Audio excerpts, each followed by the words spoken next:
बिस्मिल्लाहिर्रहमानिर्रहीम। इब्तिदा है रब्बे जलील के बाबरकत नाम से जिसके कब्ज़े में मेरी और आपकी जान है। वतन अजीज़ और दयार गैर में बसने वाले तमाम ही पाकिस्तानियों को एजेंडा ऑफ द डे से सिद्दीक सरवर का सलाम। ज़िंदगी में इंसान आगे बढ़ने के लिए बहुत मेहनत करता है। कॉर्पोरेट लेवल की हम बात करते हैं, कॉर्पोरेट कल्चर के अंदर कॉन्फ्लिक्ट की बड़ी बात की जाती है। कॉन्फ्लिक्ट मैनेजमेंट किस तरह की होती है, आपस में जब तनाज़ात जन्म लेते हैं तो किस तरह से जन्म लेते हैं। जब हम कॉर्पोरेट कल्चर में एक दूसरे के साथ इंटरेक्ट करते हैं, बहुत सारी चीज़ें ऐसी होती हैं जो किसी को भी डिफरेंस ऑफ ओपिनियन की वजह से अच्छी नहीं लगती, लेकिन उन तनाज़ात का हल कैसे निकाला जाता है, मैनेजमेंट क्या चाहती है। और हर मैनेजमेंट में कुछ ना कुछ ऐसे मुश्किल तरीन लोग भी होते हैं जिनसे डील करना पड़ता है। तो क्या ऐसे लोगों के साथ पोलाइट वे में डील करना चाहिए, किस वे में उनके साथ बातचीत करनी चाहिए, कॉन्फ्लिक्ट किस तरह से उनको रिजॉल्व किया जाता है।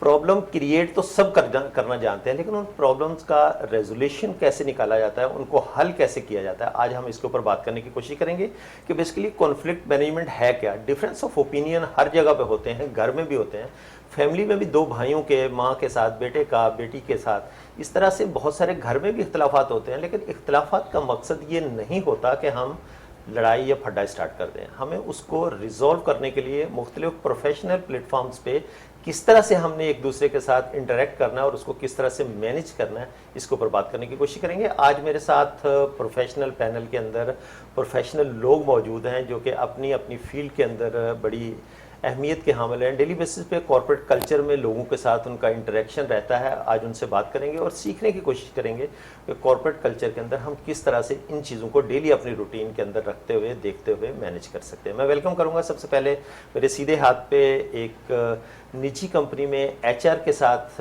लिंक हैं, बहुत सारे काम करती हैं। मैं वेलकम करूंगा मिस फारिया फ़हीम साहबा को। अस्सलाम वालेकुम। वालेकुम अस्सलाम। फारिया कैसी हैं आप? जी अल्लाह का शुक्र। फारिया बहुत शुक्रिया, आप अपना कीमती वक्त निकाल कर तशरीफ़ लाएँ। बहुत बहुत शुक्रिया, आपने मुझे इनवाइट किया अपने शो पे। मेरी आज की दूसरी मेहमान जो कि बाय प्रोफेशन होस्ट भी हैं, बहुत सारे मार्केटिंग के पॉइंट ऑफ व्यू से बहुत सारे लोगों के साथ उनका डेली बेसिस पे इंटरेक्ट रहता है। मार्केट में जब हम प्रोफेशनल लाइफ की बात करते हैं तो प्रोफेशनल लोगों का जब प्रोफेशनल प्लेटफॉर्म पे इकट्ठे होकर एक दूसरे के साथ डीलिंग के जो तरीकाकार होते हैं उनकी बात करने की कोशिश कर रहे हैं। तो मेरी आज की दूसरी मेहमान जो कि इसी फील्ड से वाबस्ता है, निजी कंपनी के साथ भी लिंक है, मैं वेलकम करूँगा मिस ईमान रिफत सईद साहबा को। अस्सलाम वालेकुम।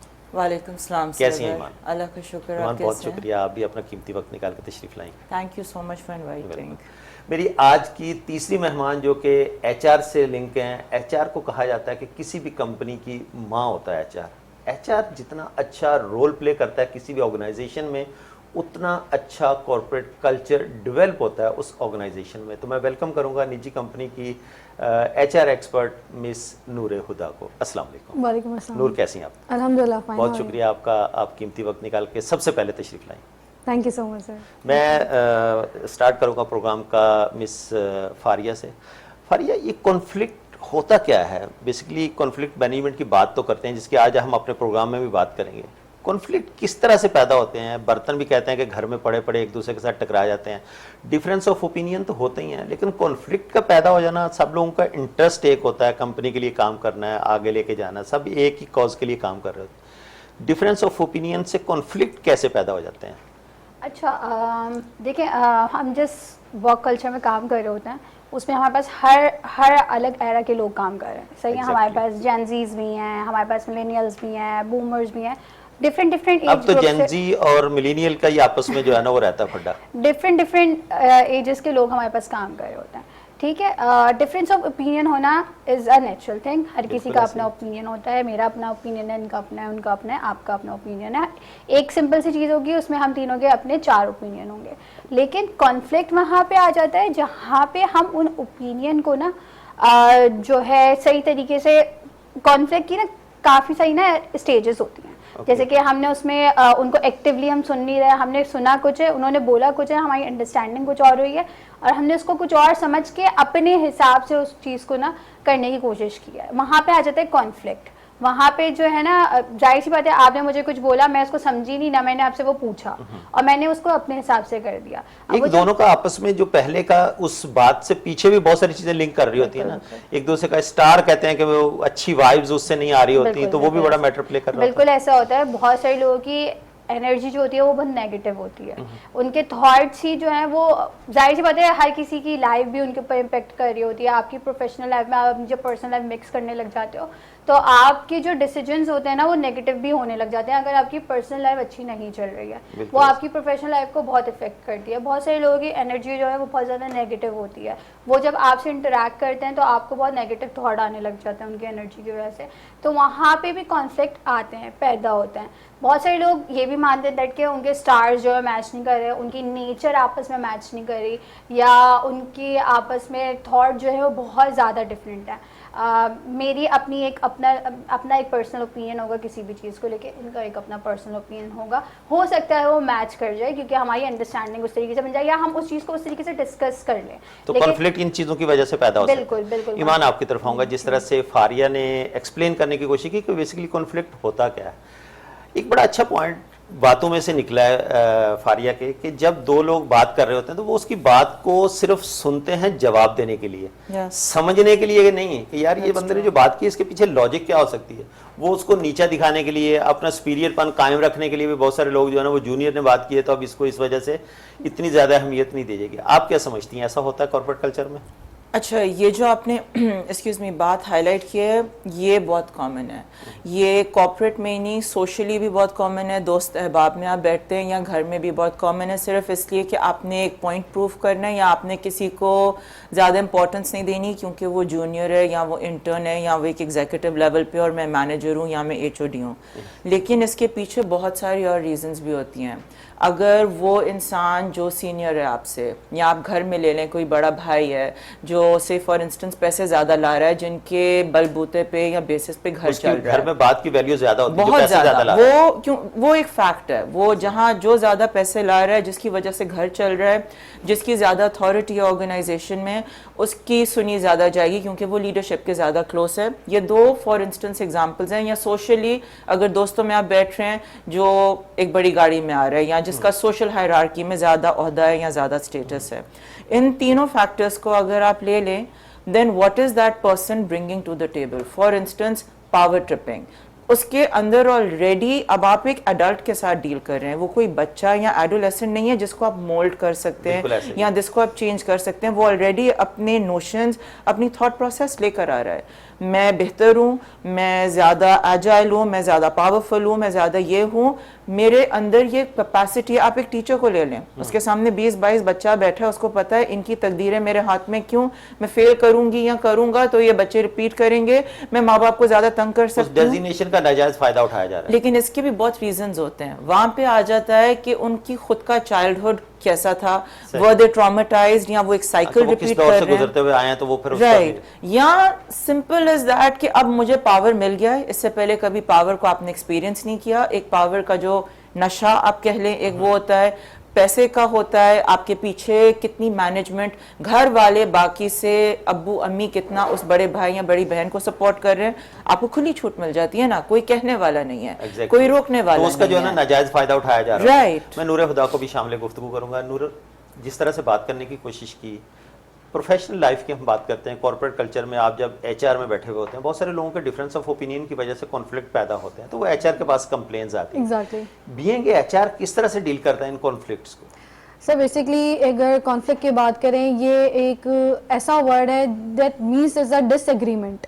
ओके। आपके like for example I talk about कि अगर आप अपने ऑफिशियल लाइफ की बात करें, प्रोफेशनल या फिर पर्सनल लाइफ की बात करें, कॉन्फ्लिक्ट्स आपकी ज़िंदगी में कहीं ना कहीं आते हैं, बट कॉन्फ्लिक्ट को मैनेज करना it's up to you. First the thing is कि आपका किस तरफ से कॉन्फ्लिक्ट पैदा हो रहा है, वाया आपकी वो अपर मैनेजमेंट की तरफ से है या फिर वो आपके जो कलीग्स हैं उनके साथ है, एक दूसरे के साथ तो कॉन्फ्लिक्ट रहते ही हैं। तो वो कॉन्फ्लिक्ट्स आर मल्टीपल टाइप्स के, वो आपकी कम्युनिकेशन कॉन्फ्लिक्ट हो गए, वो आपके आइडियाज के कॉन्फ्लिक्ट हो गए, या फिर कोई भी चीज़ को लेके हो सकता है। तो सामने वाले बंदे का जो उसको रिजॉल्व करने का जो तरीका बेसिकली ये होना चाहिए कि फर्स्ट अब आप उसको सुने, आप उसे समझें, आप उसको बेहतर तरीके से उसको मैनेज करने की कोशिश करें कि वाया ये कि आपका ऑब्जेक्टिव पीछे ना जाए। कॉन्फ्लिक्ट दो तरह के होते हैं, लाइक एक बैड कॉन्फ्लिक्ट होता है और एक गुड कॉन्फ्लिक्ट होता है। अच्छा, the means is bad conflict का मकसद बेसिकली ये होता है कि लोग उसी कॉन्फ्लिक्ट में इतना आगे निकल जाते हैं कि वो अपना मेन गोल, मेन ऑब्जेक्टिव ही भूल जाते हैं कि हम काम किस चीज पे कर रहे हैं। पर्सनल ले लेते हैं और दोनों के आपस में पर्सनल जो है ना वो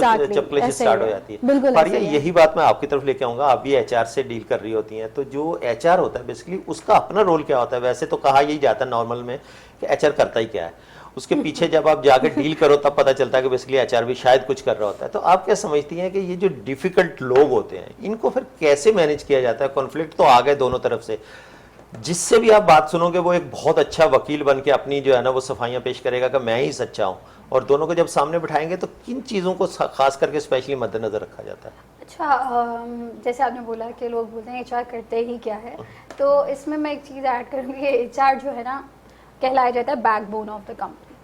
सी ये एचआर ये तो खैर एक दूसरी बहस है, बैकबोन तो हर डिपार्टमेंट कहलवाता है कि हम कहलाता है, बिल्कुल कहलवाता है, लेकिन एचआर जो है ना एक ब्रिज होता है बिटवीन एम्प्लॉयर और एम्प्लॉय मैनेजमेंट का। बिल्कुल एचआर उनका ब्रिज होता है कि हमें अपर मैनेजमेंट से जो है लो मैनेजमेंट तक कैसे अपनी बात को डिलीवर करना है। अगर तो हम ट्रांसपेरेंसी रखेंगे और अपने ऑब्जेक्टिव्स को और अपने गोल्स को बहुत क्लियरली तरीके से अपने लोगों तक डिलीवर करेंगे तो कॉन्फ्लिक्ट के चांसेस बहुत कम होते हैं। सही है। आप मैं देखें, we use to practice that के हम जो है अपने ऑब्जेक्टिव्स और अपने गोल्स जो हैं वो अपनी ऑर्गेनाइजेशंस को बताते, अपने जो लोग हैं उनको बताते हैं, हाँ एम्प्लॉयज़ को बताते हैं, और एम्प्लॉयज़ को फिर एक जो है चांस देते हैं दैट कि वो अपनी ओपन डोर रखते हैं हम कि आप आएँ, ओपन डोर हमसे ओपनली हर चीज़ आके डिस्कस करें कहीं पे भी आपको, ताकि हम उस चीज़ को और बेहतर बायसनेस नहीं होती जो एक एचओडी और एक अगर जूनियर लेवल का बंदा है तो एचआर जो है वो एचओडी को सपोर्ट करेगा या उस जूनियर लेवल के सच्ची बात को भी सुनेगा? अच्छा देखिए, बायसनेस वाली चीज़ वहाँ पे आ जाती है जहाँ पे आप जो है जहाँ पे आप चीज़ों को ना ट्रांसपेरेंसी नहीं रखते, और दूसरा वहाँ पे आप जहाँ पे खुद इटसेल्फ ना एक सही प्रोफेशनल नहीं है, वहाँ पे आप ये सोच रहे थे कि कुछ होते हैं लोग जो चमचे बने रहते हैं और वो जो है अपर मैनेजमेंट को नंबर बढ़ाने के लिए सपोर्ट कर रहे होते हैं। बट हर ऑर्गेनाइजेशन में होते हैं? नहीं, हर ऑर्गेनाइजेशन में नहीं होते, बहुत, लेकिन ये बहुत कॉमन प्रैक्टिस है हमारे यहाँ पे ना कि, लेकिन अब बहुत सारे ऐसे सॉफ्टवेयर्स आ चुके हैं, बहुत सारे ऐसी चीज़ें हो चुकी हैं जिसके थ्रू हम डिफरेंट तरीके से डिफरेंट चीज़ों को एनालाइज कर सकते हैं, इवैल्यूएट कर सकते हैं। आपने बोला कि हम जो है बहुत सारे लोग ऑर्गेनाइजेशन में ऐसे होते हैं जो किसी चीज़ की एक्सेप्टेंस नहीं रखते, थोड़े से रिजिड होते हैं, तो उनको हम कैसे डील करेंगे? उनको हम इस तरीके से, हम बहुत सारे साइकोलॉजिकल सर्वे कर रहे होते हैं। बीइंग एन एचआर हमें पढ़ाया भी जाता है कि हम कैसे साइकोलॉजिकली जो है अपनी टीम्स को लेके चलें। इनमें हमारे पास जो है बहुत सारी 360 डिग्री एवेल्युएशंस हो रही होती हैं जिसमें हम एम्प्लॉय के हर तरीके से एनालाइज कर रहे होते हैं, उसके बिहेवियर। वो तो एनालिसिस तो हो ही रहा होता है, और वो तो रिव्यूज और अप्रेजल्स और उसके वक्त तो बहुत सारी चीज़ें ऐसी निकाल के ले आते हैं जो उसने बंदे ने खाली पूरा साल कभी सोची होंगी, वो भी आपने डाली होती है अप्रेजल के अंदर की। ईमान आपकी तरफ आऊँगा, ये जो बायसनेस की मैंने बात की, बेसिकली जो एक एचओडी है, हेड ऑफ डिपार्टमेंट है, उसको सुपीरियर साबित करने के लिए एचआर मुफाहमत का शिकार नहीं होता? अच्छा, क्योंकि अब मैं खुद अपने भी इतने एपिसोड्स कर चुकी हूँ और एक सर्टन अरसा बहुत सेक्टर्स में गुजारा है मार्केटिंग में, इसीलिए मैंने कहा मल्टीपल एक्सपीरियंस है आपका। ये जो आपने बात की ये 100% दुरुस्त है, इसमें देयर इज़ मतलब कोई दो राय नहीं है, you are absolutely right over there. Biasness होती है, और बायसनेस देखें एक बहुत सीधी सी चीज़ है, हम सब इंसान हैं, हम जब बाहर नौकरी करने निकलते हैं ना तो हमारी कुछ ज़रूरियात होती है, वो होती है बिल्स पे करना, बच्चों के लिए घर चलाना, वेदर इट्स अ मैन और अ वुमन। आप जब घर से बाहर निकल के बेसिकली पर्पस तो अर्निंग के लिए वो निकले, और politics is there in every organization, हर घर में, हर सोशल ग्रुप में बाय डिफॉल्ट। और यहाँ तक कहा जाता है अगर आप पॉलिटिक्स, गुड पॉलिटिक्स का हिस्सा नहीं बनेंगे, वो पूरी पॉलिटिक्स आपका करियर आपके लिए शेप करेगा। पॉलिटिक्स होती है क्या? Very much. तो आपको खुद नेटवर्किंग, खुद अपना जो रास्ता है नेविगेट करना। अब देखें डर्टी पॉलिटिक्स या अंडर 100 तो ये है ना कि आपने साइलेंट फायरिंग करके, साइड लाइन करके पोस्टमैन बना लिया किसी एम्प्लॉई को, एक एचओडी ने सिंगल कर लिया।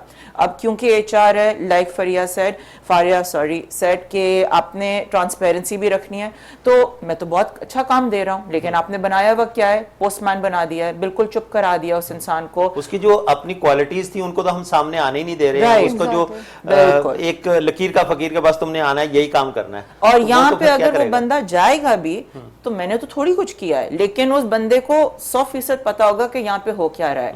HR को भी पता होता है, लीडरशिप को भी वो पता मुफाहमत होता के है। शिकार होकर खामोश रहता है। ईमान, मुझे ब्रेक का इशारा हो रहा है, Yes. ब्रेक पे चलते हैं, वापसी आएंगे, यहीं से स्टार्ट करेंगे। नाज़रीन, आज हम बात करने की कोशिश कर रहे हैं कॉन्फ्लिक्ट मैनेजमेंट के ऊपर, और डिफिकल्ट पीपल जो होते हैं उनको किस तरह से हैंडल किया जाता है, उनको डील करने के तरीकाकार क्या होते हैं।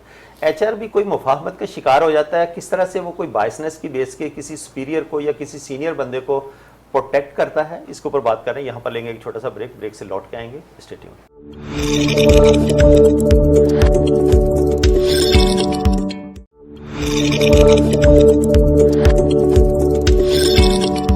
वेलकम बैक नाजरीन। ब्रेक के बाद दोबारा खुश आमदेद कहता हूँ। ब्रेक पे जाने से पहले हम बात कर रहे थे और बड़ी मज़े की बातें चल रही थी कि HR किस तरह से किसी सीनियर को प्रोटेक्ट करने के लिए, अगर किसी जूनियर का कसूर नहीं भी होता तो उसको जिस तरह से एक वर्ड यूज़ किया गया पोस्टमैन का, कि उसको सिर्फ वो वाला काम दे दिया जाता है कि जो एक पोस्टमैन करता है। उसकी अपनी जो एबिलिटीज़ हैं उनको वो वाली चीज़ें उजागर करने के लिए वो जो काम कर सकता था वो उससे लिया ही नहीं जाता। सिर्फ उसको एक कोल्हू के बैल की तरह एक काम पकड़ा दिया जाता है कि ये आगे ना बढ़ पाए। इससे फिर इनसिक्योरिटी कैसी होती है कि वो लोग जो इनकॉम्पिटेंट होते हैं सीनियर मैनेजमेंट में, वो अपने नीचे लोगों को सक्सेसर प्लान के तौर पे भी उनको उस तरह से अपना सक्सेसर नहीं बनाते कि इनसिक्योरिटी उनको रहती है कि मेरा कल को क्या होगा। तो ये भी कॉन्फ्लिक्ट की वजह बनती है।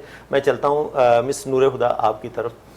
बात चल रही थी कि पोस्टमैन बना दिया उसको। आप ऑफिस में देखती हैं कि ऐसे लोग भी हैं जिनकी जो JDs हैं उनको उससे हट के कुछ काम दे दिए जाते हैं कि भाई आप ये काम करते रहो, क्योंकि अगर वो दूसरा काम करने के लिए जाएंगे तो फिर कॉन्फ्लिक्ट होगा। तो ये उसके कैरियर के साथ खेला नहीं जा रहा? HR देख नहीं रहा होता इसको? बिल्कुल ऐसा ही है, but first the thing is it depends on company to company. ये वेरी करता है कि आपके head of the department, you can say आपकी अपर मैनेजमेंट कैसी है। तो देखें MNCs के अंदर तो इस तरह की चीज़ें नहीं आती। ये तो हम जैसे सेठिया ओरिएंटेड ऑर्गेनाइजेशन की अगर मैं बात करूं तो हमारे पाकिस्तान में तो वही ज़्यादा है ना। तो ये कल्चर तो सब जगह ही है। बट समहाउ ये कंपनी वेरी करता है। बट द थिंग इज कि जो आपने पोस्टमैन वाली बात की वो बिल्कुल ऐसा ही है कि बहुत सारे लोगों का ऐसा होता है कि उनकी JD से हटके उनको काम ऐसा दे दिया जाता है कि जिसपे वो अगर अपने कोई न्यू आइडियाज़ भी अगर अपने देना चाहें, but they don't have time, उनके पास इतना ज़्यादा टाइम नहीं होता कि वो अपने न्यू आइडियाज़ को जनरेट करें या फिर वो उसको इम्प्लीमेंट करने की अगर वो सोचते भी हैं। मेंटली तौर पर उसको इतना आपने डिप्रेस कर दिया तो वो आइडिया लाएगा ही नहीं। अच्छा, वो अगर जाते भी हैं ना अपने HODs के पास या फिर अपने सीनियर अपर मैनेजमेंट के पास, तो वो उस चीज़ को निगलेक्ट कर देते हैं या फिर उसको लिंगर ऑन कर देंगे कि हम उसे कुछ टाइम के बाद देखते हैं। तो ये वाली चीज़ होती है। तो आगे बढ़ने का मौका ऐसे उसके ऊपर JD से हटके जब काम दिया जाता है तो ये वाली चीज़ें बहुत ज़्यादा फेस करने के लिए। फारिया, मैंने जॉब इनसिक्योरिटी की बात करने की कोशिश की। जॉब इनसिक्योर बहुत सारे ऐसे इनकॉम्पिटेंट लोग होते हैं जो अपने नीचे वाले लोगों को उलझा के रखते हैं कि ऊपर मैनेजमेंट को जो मैं बता रहा हूँ, यानी कि जो लाइन मैनेजर है वो जो ऊपर बताएगा वो तो वही है, तो नीचे वालों से जो काम लेगा। तो ये जो इस तरह के इनकॉम्पिटेंट लोग होते हैं ये कंपनी के लिए कितने सूटबंद होते हैं? देखिए, पता है मसला क्या है? मसला हमारे पास यहाँ पे आता है, people are not up to speak. So ये लोग बोलना नहीं चाहते हैं और डरते हैं बोलने से ना। नहीं, वो डरते, जब उनकी सुनी नहीं जाएगी तो वो डरेंगे ना, बोलेंगे नौकरी करो बस, ठीक है भाई। हाँ, क्योंकि हमारे यहाँ देखिए हम जिस सोसाइटी में रहते हैं, जिस वर्क कल्चर में हम लोग काम कर रहे हैं ना, वहाँ पे जॉब इनसिक्योरिटी एक बहुत बड़ी चीज़ है। हमारे पास जॉब्स हैं नहीं, ठीक है, और है भी तो हमें लेना नहीं आती हैं। अपने आप को उस तरह से सेल नहीं कर पाते। हाँ, बिल्कुल ऐसे ही है। हमारे पास स्किल्स होंगी, हमारे पास नॉलेज होगी, लेकिन हम जो है अपनी हमारी जो फ्रंट पिक्चर होती है ना, आप अगर कभी किसी मेरे पास से बहुत सारी ऐसी CVs ऐसी गुजरी होती हैं, करिकुलम बेटे जो है वो ऐसी गुजरी होती हैं कि वो इतनी सीनियर लोगों की होती हैं और वो इतनी ऑड सी बनी हुई होती हैं, लाइक उनमें कोई आपको कुछ समझ में नहीं आएगा। मतलब एक इतना सीनियर इंसान है, 10 साल का एक्सपीरियंस उसके पास है, 12 साल का एक्सपीरियंस उसके पास है, लेकिन उसकी CV स्ट्रक्चर्ड ही नहीं है। तो हमें अपने आप को मनवाना ही नहीं आता। पहली चीज़ तो ये है। एक जो बंदा आप जो बोल रहे हैं ना कि एक कोई एम्प्लॉय है वो जो है मिडिल पर्सन है या फिर जो है नीचे फॉल करता है वो हायरार्की में, उसको जो है कोलू का बैल बना के रखा जाता है, वो पोस्टमैन बना रहता है। वो क्यों बना रहता है? क्योंकि उसको अपनी चीज़ों को दिखाना ही नहीं आता, उसको अपने ऊपर इटसेल्फ भरोसा नहीं है, वो कॉन्फिडेंट ही नहीं है अपनी चीज़ों को लेके कि अगर वो चाहे, अगर वो बोले और अगर वो अपने स्किल सेट को दिखाना चाहे, बताना चाहे। फॉर एग्जाम्पल मेरे पास अथॉरिटीज़ हैं, ठीक है। और मेरी जो लोअर मैनेजमेंट है उसमें बहुत सारे ऐसे लोग हैं जो मुझे पता है कि उनके पास स्किल सेट है, लेकिन मुझे ये भी पता है कि अगर मैं उनको कोई चीज़ बोलूँगी तो वो उसी तरीके से करेंगे। क्योंकि एक देखें, एक चीज़ चल रही है ना, अब मुझे मज़ा आएगा इस चीज़ में कि लोग मेरी बात माने, लोग मेरा ऑर्डर फॉलो करें। लोग अगर नहीं बोलेंगे तो मैं तो वो करवाऊंगी, सही है। अपर मैनेजमेंट में इसकी गलती नहीं, उनको गलत नहीं बोला जाएगा, क्योंकि देखिए उनके पास अथॉरिटीज हैं और वो तो हर किसी को अपनी पावर एंजॉय करने में मजा आ रहा होता है, वो चाहते हैं कि लोग उनके ऑर्डर फॉलो करें। पावर का नशा तो पहले ईमान ने बात की थी। मैंने आपकी तरफ मैं यही सवाल लेके आऊंगा, बड़ा अच्छा पॉइंट हाईलाइट किया कि जो मिलीनियल्स हैं, जो पुराने लोग बैठे हुए हैं, वो उसी तरीके से काम करने की कोशिश करते हैं, लेकिन जेंजी जो है ना वो उसको बड़े अलग तरीके से देखती है, अलग नज़र से देखती है। एआई का दौर है, जैसे इन्होंने कहा कि अपना सीवी स्ट्रक्चर्ड नहीं है, तो वो चीज़ें उस तरह से बयान नहीं कर पाता। तो ये मिलीनियल वाले की गलती है कि वो एआई से, आर्टिफिशियल इंटेलिजेंस के साथ उस तरह से लेस नहीं है, आज के दौर के साथ अपने आप को उसने क्या कहते हैं कि वो मिक्सअप नहीं किया हुआ उस तरह से। तो वो पुराने ख्यालात का मालिक है, वो शायद वही डायरी में लिखने वाली चीज़ें कर रहा होगा, थिंग्स टू डू उसके वहीं बनते होंगे, उसका लैपटॉप पे कैलेंडर नहीं बनता होगा। तो इसमें कितना डिफरेंस देखती हैं आप? अच्छा, मैं क्योंकि साइमल्टेनियसली टीच भी करती हूँ यूनिवर्सिटीज़ में, तो ये तो लिटरली हफ्ते में 6 दिन ना मैं जेंजी के साथ डील कर रही होती हूँ। ये बात यू आर एब्सोल्युटली राइट कि एक चीज़ है कि we are not up to par, and यहाँ पे मैं कुछ लोगों की नहीं, मैं पूरी जनरेशन की बात कर रही हूँ। लेकिन एक कुछ चीज़ें जो इंसान की फितरत का हिस्सा हैं। One thing is comfort zone. आप जब एक चीज़ 5, 7, 10 साल से करते आ रहे हो, और मिलेनियल्स की अगर आप बात करें, mid 30s, late 30s, 40s, इस एज ब्रैकेट में अब वो पहुँच चुके हैं, या लिटिल ओल्डर ऑल्सो, चले वो जेन एक्स आ जाता है, उस पॉइंट तक जनरली आपके अंदर बहुत ज़्यादा मोटिवेशन या इनिशिएटिव नहीं रहता टू गो एंड चेंज। आप उस तरह जॉब्स भी स्विच नहीं करना चाहते अनलेस एंड अनटिल आपने अपने माइंड को उस तरह ट्रेन किया हुआ है फ्रॉम अ यंग एज। वो कुछ तबका होता है या कुछ सेक्ट होता है जो बहुत सेल्फ मोटिवेटेड होता है कि वी वांट टू ग्रो। यहाँ पे वांट टू ग्रो की एक बहुत बड़ी चीज़ है। And secondly the thing is, आप ये चीज़ तो पहले एक्नॉलेज करें कि अब खामियां आ गई हैं। खामियां बाय डिफॉल्ट नहीं आई हैं, इसलिए आई हैं लाइक यू सेड एआई आ गया है। अब जब एआई आ गया है, एक पूरी जनरेशन आपके पास एआई की तरफ जा रही है।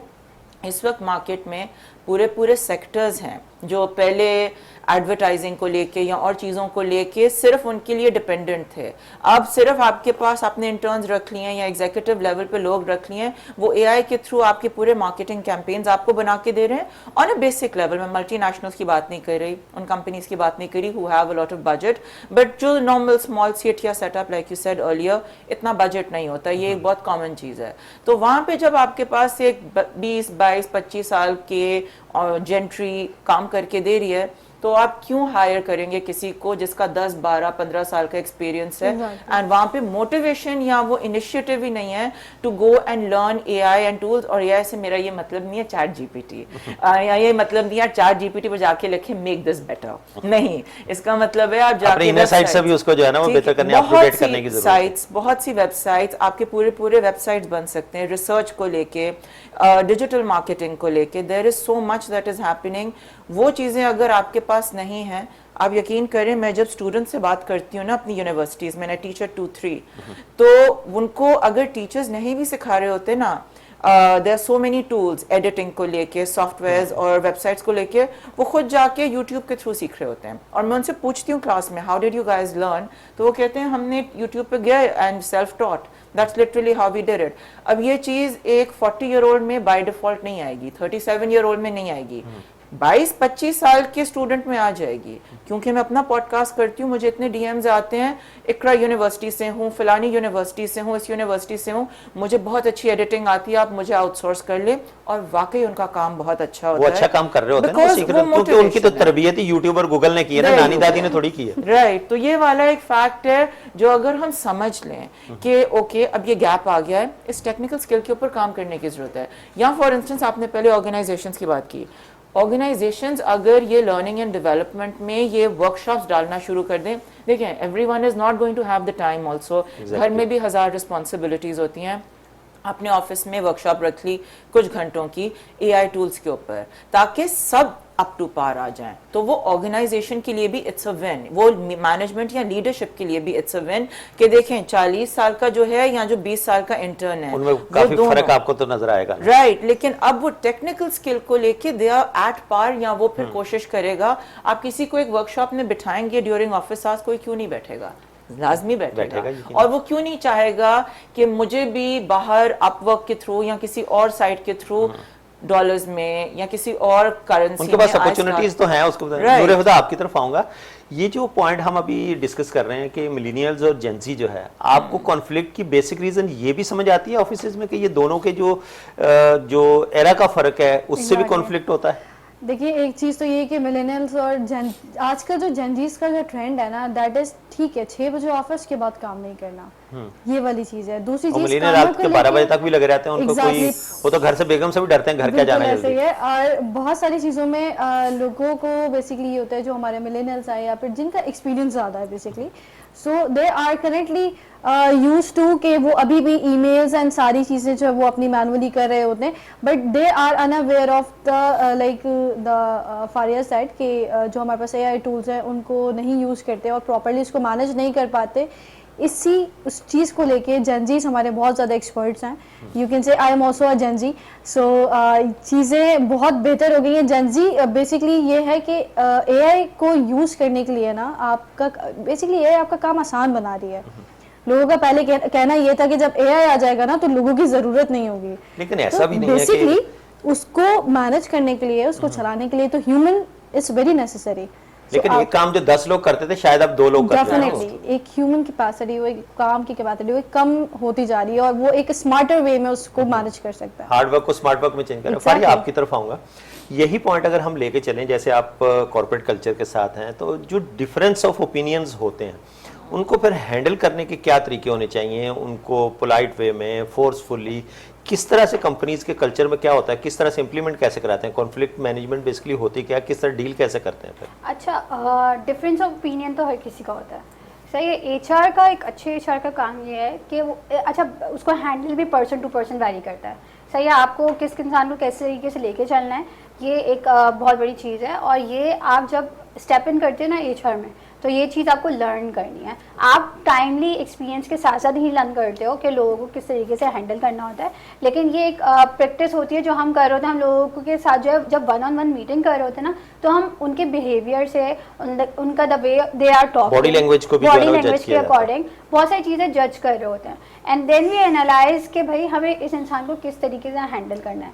बहुत सारे लोग जो होते हैं जो बहुत ज़्यादा रिजिड होते हैं, उनको हमें बहुत पोलाइटली लेके चलना है, उनको हमें कोई भी चीज़ इन्फोर्स नहीं करनी, उनका भी हमें पॉइंट ऑफ व्यू सुनना है और अपनी भी क्लियर एक्सपेक्टेशंस जब जब आपका कम्युनिकेशन क्लियर चलेगा ना, और जब आप एक्टिवली सामने वाले को सुनोगे, तो आप बहुत सारे कॉन्फ्लिक्ट जो है सिर्फ बात तो वही रिजॉल्व हो जाते हैं कि जब आपने उसकी बात सुन ली, उसके दिल का उभार निकल गया। तो बिल्कुल बिल्कुल ऐसे ही है। कभी कभी लोग जो है ना सिर्फ आपको अपनी बात डिलीवर करने के लिए ही अंदर से इतने इरिटेटेड बैठे हुए होते हैं कि भाई उनके पास कोई सुनने वाला नहीं है।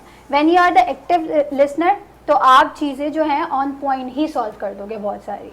और दूसरी चीज़ ये कि कुछ लोग ऐसे होते हैं कि जिनके साथ एक्चुअल में मसले चल रहे होते हैं, लेकिन वो बोल नहीं पाते, उनके पास वो स्पीकिंग पावर होती ही नहीं है कि वो अपनी चीज़ को खुद से अपने आप को मार दिया होता है कि खत्म, यार कोई बात सुनी नहीं जानी तो करने का फायदा ही नहीं है। बिल्कुल बिल्कुल ऐसे होता है। जैसे इन्होंने बोला कि बहुत सारे ऐसे लोग भी होते हैं जिनके जो है चाइल्डहुड ट्रोमा से गुजर रहे होते हैं वो, और वो उनका इम्पैक्ट पड़ता है उनकी जो जब वो बड़े हो जाते हैं, उनकी पर्सनल लाइफ जब वो किसी स्टेज पे खुद पहुंचे हुए होते हैं, तो फिर उनको पता है एग्जैक्टली, तो वो कहीं ना कहीं बहुत सारी चीज़ें ट्रिगर हो जाते हैं। हमें वो चीज़ को पता रखना है कि भाई कौन से किसका क्या बैकग्राउंड था, और वो हमें पता चलेगा 1-on-1 मीटिंग करके। 1-on-1 बात जब हम बात करेंगे, फेस टू फेस बैठेंगे, तब हमें बहुत सारी चीज़ें पता चलेंगी। नॉट जस्ट कि हमने बहुत सारी ऑर्गेनाइजेशन में क्या प्रैक्टिस किया जा रहा होता है, वो ये प्रैक्टिस किया जा रहा होता है कि हम जो है सिर्फ उनके मैनेजर्स या उनके टीम लीड्स के साथ बैठते हैं, उसके सर्टेन इंसान के बारे में पूछा, उनका बैकग्राउंड पूछा, और हमने अपनी जजमेंट दे दी कि भाई ये चीज़ तो वहां से फीडबैक ले लिया, डायरेक्ट आपका इंटरेक्शन डायरेक्ट हमने उससे इंटरेक्ट नहीं किया। तो वी शुड सिट 1-on-1, उसकी बात सुननी पड़ेगी, क्लियरली उसको अपनी चीज़ें बतानी पड़ेंगी, उसकी सुननी पड़ेगी। कम्युनिकेशन जितना बेहतर होगा उतनी कॉन्फ्लिक्ट कम होगा, ज़्यादा अच्छे उसके। फारिया, एक बार फिर मुझे ब्रेक का इशारा हो रहा है। नाज़रीन, आज हम बात करने की कोशिश कर रहे हैं कॉन्फ्लिक्ट मैनेजमेंट के ऊपर, और हमारा पैनल जो है वो इस बात के ऊपर काफ़ी ज़्यादा मुझे अभी तक जो नज़र आ रहा है कि जब तक हम अगले की बात पूरी तसल्ली के साथ सुनेंगे नहीं, हमें उसकी बात समझ नहीं आएगी और वो खुश भी तब तक नहीं होगा, अपने कॉन्फ्लिक्ट को वो रिजॉल्व करने की कोशिश नहीं करेगा जब तक उसकी पूरी बात नहीं सुनी जाएगी। तो मैनेजमेंट की कोशिश यही होती है कि अच्छे लिसनर बने और उसकी बात सुने। यहाँ पर लेंगे एक छोटा सा ब्रेक से लौट के आएंगे, फिर हम बात करेंगे कि क्या ये जेंडर बेस्ड कॉन्फ्लिक्ट भी होता है कॉर्पोरेट कल्चर के अंदर, इसके ऊपर भी बात करेंगे। Stay tuned.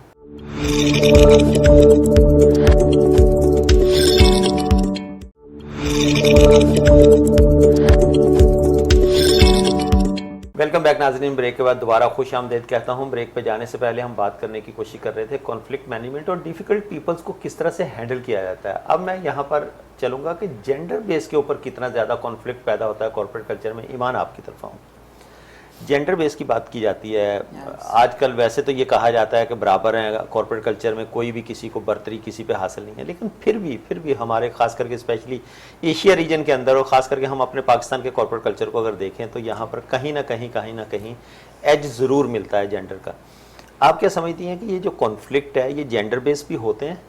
अच्छा, मेरा एक बहुत स्ट्रॉन्ग चीज़ पर बिलीफ है, एटलीस्ट एट दिस पॉइंट, कि किसी भी चीज़ को लेके ना अब मैं ब्लैंकेट स्टेटमेंट नहीं देती। इससे मेरा ये मतलब है कि अगर आप ये बोलें कि ऑल वुमेन गेट लीवे या हर औरत को एक ऑर्गेनाइजेशन के अंदर सॉफ्ट स्पॉट मिल जाता है, ये एक ब्लैंकेट स्टेटमेंट हो गया कि हर औरत को हर ऑर्गेनाइजेशन में, हर वेदर वो लीडरशिप है या इंटर्न है, ये हर को नहीं लेकिन कुछ को मोस्ट डेफिनेटली मिलता है। लेकिन ये अगर ब्लैंकेट स्टेटमेंट में दे दूं ना कि डेफिनेटली मिलता है हर एक को, ये गलत होगा, क्योंकि सामने ऐसे 10 लोग उठकर आएंगे जो बोलेंगे कि हमने अपनी बात रखी, हमारी ये सिचुएशन थी और उसको एक्सप्लॉइट या मिसयूज किया गया क्योंकि आगे उनको एक बेटर अपॉर्चुनिटी मिल गई, और वो हो सकता है कि एक आदमी के फॉर्म में हो एज ए रिसोर्स।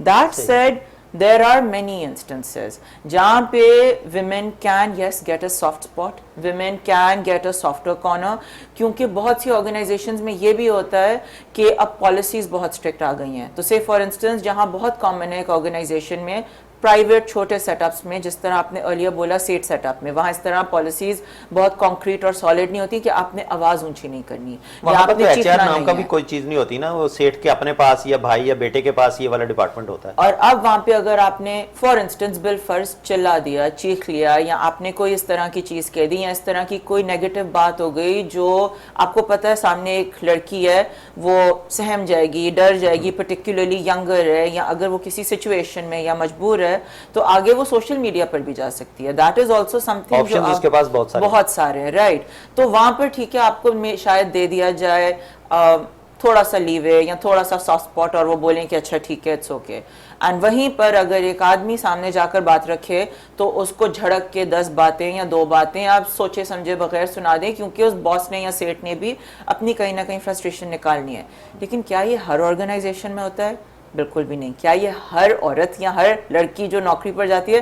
मैं आपको अपना एक्सपीरियंस दे सकती हूँ। मैंने ऐसी जॉब्स छोड़ी हैं और बहुत रिनाउंड कंपनीज में छोड़ी हैं जहाँ मुझे पता था कि I was in the hospital, मैं बीमार पड़ गई थी, मैं जॉब, और मैं पूरा ऑनेस्टी के साथ जॉब कर रही थी, और उसके बाद मैंने बहुत आराम से, बहुत एक सोफिस्टिकेटेड तरीके से अपनी जॉब छोड़ी, एंड दैट वाज इट। तो मैं भी तो एक लड़की हूँ ना, आपके सामने बैठकर आपको बता रही हूँ, तो आई कैन नॉट से कि ये तो कुछ ऐसी एग्जांपल्स हैं, लेकिन बहुत सारी एग्जांपल्स ऐसी भी हैं सॉफ्ट कॉर्नर ज्यादा लड़कियों को मिल जाता है डेफिनेटली। नूरे हुदा, आपकी तरफ आऊंगा, सॉफ्ट कॉर्नर्स गर्ल्स को मिलता है? सॉफ्ट कॉर्नर सेम एज ईमान ने जिस तरीके से कहा कि not with every girl, soft corner मिलता है बिल्कुल। कुछ लड़कियां ऐसी हैं कुछ आंसू बहा देती हैं या फिर कोई सिंपैथी लेने की कोशिश करती हैं, बट समहाउ ये हर लड़की के अलावा भी अगर एचआर के पास कोई कंप्लेंट जाती है एक मेल की और एक फीमेल की, दोनों ने अपनी अपनी बात जाकर बताई, मेल से भी उतने ही तरीके से सुनी जाएगी जितने तरीके से फीमेल की बात होना यही चाहिए, उतने ही तरीके से, और वही पॉलिसीज एज अ एम्प्लॉय आपके ऊपर इम्प्लीमेंट होनी चाहिए। जो चीज आप मेल के लिए करें और वही चीज आपके फीमेल्स के लिए भी होनी चाहिए, बट समहाउ कहीं ना कहीं तो चाहिए। ये तो देखें ना, किताबों की बातें हैं, एग्जीक्यूशन कैसे होती है, हम उसको बीइंग ए प्रोफेशनल्स हम लोग कैसे लेके चलते हैं, मुआशरा तो हम लोग बनाएंगे ना, सोसाइटी में जो लोग बैठे हुए। तो बेसिकली सर यही है, यही वाली चीज़ है जो एक फीमेल्स के लिए वो सेम मेल्स के लिए नहीं होती है, या फिर it depends on your company heads too, कि आप या फिर एचआर के ऊपर डिपेंड करता है या कुछ वो बातें किस या तरह फिर से उसको कोई लेके बात चलते कोई हैं, उनको कॉन्फ्लिक्ट्स मैनेज ऐसे करने का हैं तरीका फॉर कैसा है? एग्जांपल के फॉर एग्जांपल कि अगर हमारी विद इन एम्प्लॉयज कोई ऐसी बात हो गई है, मेल है और फीमेल है, उनके दरमियान कोई कॉन्फ्लिक्ट है, डेफिनेटली फिर वो आपको उस तरीके से आपको लेके चलना है कि आप उनकी बात सुने और वहीं पे कॉन्फ्लिक्ट को रिजॉल्व कर दें। फारिया, आपकी तरफ आऊंगा। अब मैं इसको बहस को समेटते हुए मैं घर के अंदर लेके आ गया। जिस तरह से कॉन्फ्लिक्ट हमारे कॉर्पोरेट कल्चर में होते हैं, उसी तरह से कॉन्फ्लिक्ट घर के अंदर भी हो सकते हैं। क्या हम उसी माइंडसेट के साथ जिस तरह से कॉर्पोरेट कल्चर में डील कर रहे होते हैं, हैंडल कर रहे होते हैं, उसी तरह से घर पे भी उन मैटर को डील करेंगे, या घर पे तरीकाकार अलग होगा? अच्छा देखिए, डील करने का तरीक़ाकार एक ही होता है, सही है। Okay. घर में भी हमारी जो है, हमारी अम्मा और हमारे अब्बा जो है वो जो है सीनियर होते हैं, और वो घर के सीईओ और सीएफओ वो दोनों हैं। बिल्कुल बिल्कुल ऐसे ही है कि हमारी अम्मा जो होती हैं वो हमारी बात सुनती हैं और अब्बा तक डिलीवर करती हैं, और अब्बा जो है डिसीजन देते हैं। मोस्टली हमारे यहाँ ये प्रैक्टिस होती है। नॉर्मली घर में हमारे अब्बा जो है वो डिसीजन मेकर होते हैं। तो हमारे घर में नॉर्मली यही होता है कि हमारी अम्मा जो है ना, वो जिस बच्चे से ज़्यादा प्यार करती हैं, वो उसकी तरफ ज्यादा जो है वो चीजें जो है झुकाव होता है। बिल्कुल बिल्कुल ऐसे वो जो ही पैसे होता ज्यादा कमा के ला रहा होता है, या कुछ और भी नहीं, reasons अम्मा होते का हैं? लाडला एक होता है, कोई ना Okay. कोई एक बच्चा अम्मा का लाडला होता है, वो बचपन से ही लाडला होता है, तो उसका फेवरेट टॉय भी उसको मिल रहा होता है बचपन में, और बड़े होकर उसको फेवरेट कपड़े भी उसके मिल रहे होते हैं, फेवरेट खाना भी उसी का बन रहा होता है जुम्मे को। अच्छा। तो ये वाली चीज़ है। लेकिन माँ बाप जो है ना, वो हमेशा ही अपने सारे बच्चों से ही प्यार करते हैं। Exactly. सही है। इसी तरह हमारी कंपनी में भी होता है। हम जो है ना, सारे हमारे जितने भी हमारे बॉस जो होते हैं, उनके लिए सारे एम्प्लॉयज़ एसेट ही हैं। ओके। ठीक है। और हर एम्प्लॉय की जो ये वाली चीज़ आ रही थी ना कि हर वेरी करती है, पर्सन टू पर्सन वेरी करती है, बिल्कुल वेरी करती है, लेकिन वो परफॉर्मेंस बेसिस होती है। लेकिन सब एम्प्लॉयज को एसेट समझे ना, कुछ लाइबिलिटीज भी तो बन जाते हैं। एग्जैक्टली तभी अब जो है ना, जब से जितनी कोविड के बाद से स्पेशली अगर हम बात करें, तो इतनी एडवांसमेंट हो गई है, इतने सारे ऐसे सिस्टम, इतने सारे ERP, इतनी सारी ऐसी ट्रेनिंग आ गई हैं जिनके थ्रू हम अब एम्प्लॉयज़ की परफॉर्मेंस को देख रहे होते हैं, मेजर कर रहे होते हैं। नहीं, वो तो हमने कर लिया। अब हम घर पे आ गए ना, अब घर की देखेंगे। ईमान, आपकी तरफ बढ़ूंगा। जिस तरह से हम ऑफिस में तो प्रोफेशनल वे में बिल्कुल बराबर नाप तोल के फैसला कर दिया, जिसके हक में था उसके हक में हो गया, जिसके खिलाफ जा रहा था खिलाफ हो। घर में तो ऐसे फैसले नहीं कर सकते। घर में रिश्ते बचाने के लिए बहुत सारी बातें ऐसे ना अपने ऊपर ली जाती हैं, अपने आप को कसूरवार ठहरा दिया जाता है, दोनों बच्चों को या बहू को और बेटी को। ऐसा तो नहीं कहा जाता। सुनाई बेटी को जाती हैं, बहू को जाती हैं, बेटी को बोला जा रहा होता है। तो ये जो घर का कल्चर है, इसको तो कॉन्फ्लिक्ट को किसी और तरीके से डील किया जाता है। अच्छा, घर में at this point again like मैं प्रोफेशनली या ब्लैंकेट स्टेटमेंट नहीं देती। घर में 2-3 चीज़ें जो एटलीस्ट मेरी एक्सपीरियंस में आ गई हैं सामने। जब आप एडल्ट लाइफ में आते हैं या जब आप कमाने लगते हैं, जब बाप या माँ अगर दोनों कमा रहे हैं, वो रिटायरमेंट की तरफ जा रहे हैं, या चले अपना बिजनेस भी है, तो एज एक बहुत बड़ा तकाजा बन जाता है, तो बड़ा बेटा या बड़ी बेटी चला रहे हैं। जो बंदा पैसे घर में ला रहा है, डिसीजन मेकर वो इंसान है। ये बात आप लिख लें कहीं, तो फिर वो चाहे आदमी है, वो औरत है, वो शौहर है या बीवी है, जो इंसान पैसे कमा रहा है। तो फिर हम वहाँ HR को भी ब्लेम ना करें कि अगर वो HOD को थोड़ा सा सुपीरियर होने की, सीनियर होने की वजह से थोड़ा सा इंपॉर्टेंस देता है, तो वहाँ भी गलत नहीं है। देखिए, HR भी अपनी नौकरी कर रहा है। एंड ऑफ द डे सेठ कौन है, end of the day company किसकी है, एंड ऑफ द डे ऊपर कौन बैठा है। HR भी अपने कमाने के लिए आया है ना, उसने भी वापस सैलरी लेकर जानी है और अपना कमाना है। अनलेस एंड अनटिल HR भाई है, बाप है, बेटा है, क्लियर रखनी है सेठ के साथ भी या मैनेजमेंट के साथ, वो भी नौकरी कर रहा है, तो आप उसको भी कंप्लीटली ब्लेम नहीं कर सकते कि सिर्फ HR को आपने कसूरवार ठहरा दिया। प्रोग्राम बिल्कुल आखिरी लम्हात में चलते चलते, नूर हुदा, आप क्या मैसेज देंगी हमारी आज की ऑडियंस को कि अगर कोई कॉन्फ्लिक्ट हो जाए तो क्या करना चाहिए? कॉन्फ्लिक्ट हो जाए तो क्या करना चाहिए? एज अ HR प्रोफेशनल मैं इसके ऊपर ये सजेशन देना चाहूँगी। So you must first need to listen carefully. जो कॉन्फ्लिक्ट है आप उसको समझें, आप सामने वाले की बात को सुनें बहुत पेशेंटली, उसकी बात को इंटरप्ट ना करें इन बिटवीन, और फिर उस चीज़ का फैसला करें कि आपकी पॉलिसीज़ कंपनी की क्या कहती हैं, या फिर उस पर्सन के लिए क्या चीज़ बेहतर है। आप उसको सजेस्ट भी कर सकते हो और उसको कोई ना कोई आप लाइक एक अच्छा मशवरा भी दे सकते हो। ईमान, आपका मैसेज? देखिए, प्रोफेशनल हो या पर्सनल हो, इमोशनल इंटेलिजेंस एक बहुत बड़ी चीज़ है जिसके ऊपर आज ऑफिसेज में भी बात होती है, and I feel personal life में भी बहुत ज़रूरी है। सामने वाले की नीयत क्या है, क्या वो वाकई सिर्फ ये है कि आपको बताना चाह रहा है कि आप बेहतर हो जाओ या ये हो जाओ, जहाँ से कॉन्फ्लिक्ट शुरू हुआ है या इनिशिएट हुआ है। अगर तो नहीं, अगर उसके अंदर कोई like you said earlier insecurity है या कोई ऐसी चीज़ है कि वो हाथ धो के आपके पीछे पड़ गया है, ऑफिस में आप इतना वाज़े तौर पे नहीं दिखा सकते, घरों में जैसे आपने पहले कहा बहुओं के ऊपर बहुत वाज़े तौर पे दिखा सकते हो। अपनी बाउंड्रीज क्लियर रखें। आपकी बाउंड्रीज जितनी क्लियर होंगी, सामने वाला जितना भी अटैक करेगा या तो डिसंगेज हो जाए, अगर ऑफिस है वहां से निकल जाएं, 10 और नौकरी रिस्क अल्लाह लिखता है। और अगर वो घर का सिलसिला है तो वहां पर भी अगर आपके पास मॉनेटरी वसाइल हैं, एसेट हैं, और किसी ने आपकी ज़िंदगी में इतनी अजियत डाल दी है कि वो फिजिकली, इमोशनली, मेंटली आपको हर तरह से ट्रॉमेटाइज कर रहा है, तो वहां से फिर अक्लमंदी यही है कि आप वहां से निकल जाएं, बजाय इसके कि बैठ के कि मैं बहुत अच्छा हूँ या अच्छी हूँ और देखें मैं कितना बर्दाश्त कर रहा हूँ। तो ज्यादा बर्दाश्त न करें। फारिया, आपका मैसेज? अच्छा, पूरी कॉन्वर्सेशन को एक सम अप करते हुए मैं यही बोलूँगी दैट के हर किसी को चाहिए कि अपने कम्युनिकेशन स्किल्स के ऊपर काम करे, ठीक है। अपनी बात को डिलीवर करने के लिए राइट वर्ड चूज़ करें। हमारे पास बात बहुत होती है लेकिन हमें ये नहीं पता होता कि उसके लिए सही अल्फाज क्या है। तो अल्फाज का चुनाव जो है वो अच्छा रखें तो आपकी बात सब सुनेंगे भी और आपकी बात पर अमल भी करेंगे। बहुत शुक्रिया फारिया फ़हीम, आपका, आपके कीमती वक्त है। मिस ईमान रिफत सईद, आपका बहुत शुक्रिया। नूरे हुदा, आपका भी बहुत शुक्रिया। नाज़रीन, आज हमने बात करने की कोशिश की कॉन्फ्लिक्ट मैनेजमेंट के ऊपर और इसके साथ साथ किस तरह से हम डिफ़िकल्ट पीपल के साथ डील कर सकते हैं। तो जो कंक्लूजन आज के आखिरी मैसेज में हमारे पैनल की तरफ से निकली कि आप बात तसल्ली से सुने अगले की, और बहुत सारी चीज़ें उसी में किल हो जाएंगी। जब तक आप उसको, अगर तो सुपीरियर हैं या आप सीनियर हैं उससे, तो उसको इसका कभी भी भरम ना दें कि आपके सामने वो बात करते हुए बेचारा जो है ना वो वैसे ही बात ही ना कर सके। और दूसरा, जब बात ये की जाती है ना कि अपने राइट के लिए, राइट वर्ड्स को यूज़ करने के लिए, तो यकीनन जिस तरह से आप अपनी बात को आगे पहुंचाएंगे उसके ऊपर इम्प्लीमेंट भी उसी तरह से होगा, एग्जीक्यूशन भी वैसी होगी, उसको देखा और परखा भी वैसे ही जाएगा।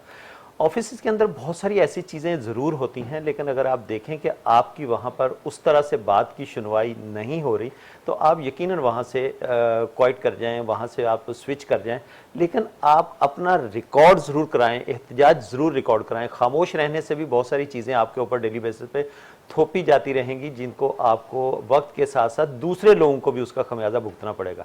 जब तक आप अपनी आवाज़ बुलंद नहीं करेंगे तो यकीनन आपकी आवाज़ सुनी नहीं जाएगी। तो कॉन्फ्लिक्ट ज़रूर होता है, लेकिन कोशिश ये करें कि उस कॉन्फ्लिक्ट को पॉजिटिव वे में पोर्ट्रे करें और पॉजिटिव वे में ही उसका हल निकालें। तो मुझे बड़ी उम्मीद है कि आप अपना और रियासत पाकिस्तान का बहुत सारा ख्याल रखेंगे। आज के इस एपिसोड से सिद्दीक सरवर को दीजिए इजाज़त। अल्लाह हाफिज़।